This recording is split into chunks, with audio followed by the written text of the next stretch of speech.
Okay, kids, let's find out how old the adults are. Adults, see if you can finish this line. In 1972, a crack commando unit was sent to prison by a military court for a crime they didn't commit.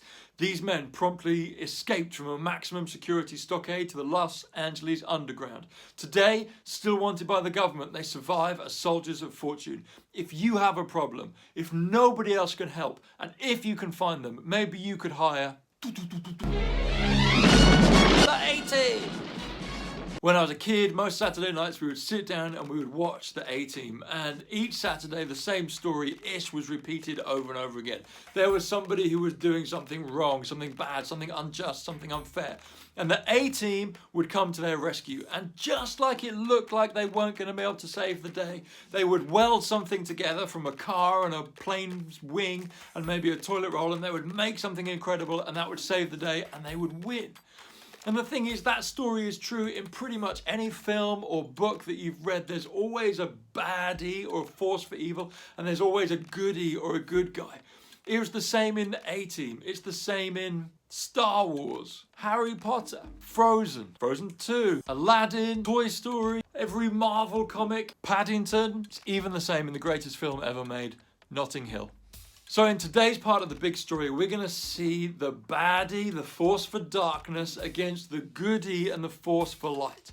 Moses, the good guy, has been sent back to Egypt by God, having been a shepherd for 40 years, just wandering around the wilderness looking after his sheep. And his job that he's given by God is go and ask the Pharaoh to let my people go. Remember, the Hebrews, the Israelites, they've moved down to Egypt and they've now spent years and years as slaves, and they've been subjected to unfair treatment, and God's had enough. And he's going to give them a place where they can call home, but he needs Pharaoh to let them go. So Moses is his mouthpiece.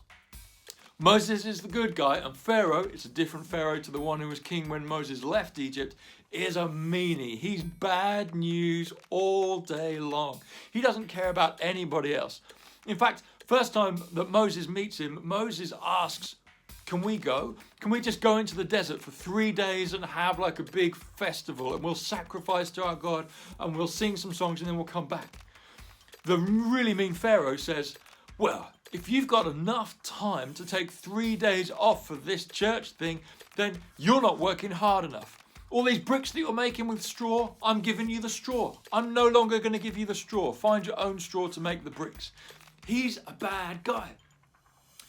10 times Moses goes to Pharaoh and asks, can we go? And each time Moses is told the same thing by Pharaoh, no. Each time after he says no, there's some kind of plague, something bad happens in Egypt which affects all of the Egyptians. The plagues are weird, a load of them are a bit gross, and they all cause pain to people across Egypt.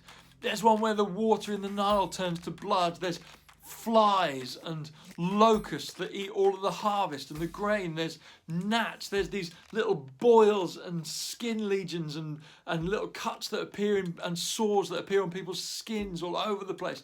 There are frogs everywhere. There's darkness for a whole period of time when the sun doesn't shine. All these weird things happen. Each time these things happen, Moses goes back to Pharaoh and says, come on, you've got to let us go. And each time Pharaoh says no, until the worst thing happens. Pharaoh's son dies and a whole bunch of other people's sons die too. At which point Pharaoh says, enough. I don't know if your God is behind this. I don't know if this is magic. I don't know if this is just nature taking its course. But either way, I'm done. Moses, take your people and go. And then that's what happens. There's one night where everybody gets ready with a special meal to go. And we're going to pick up the story there next time. So we're left now with this weird, difficult, hard, gross story of these 10 plagues which affect Egypt and all the Egyptians. And we're left wondering, well, what do we learn from that? Honestly, I'm not sure that there's a whole bunch we can learn, except it might be possible when there are plagues happening all around us to still love people.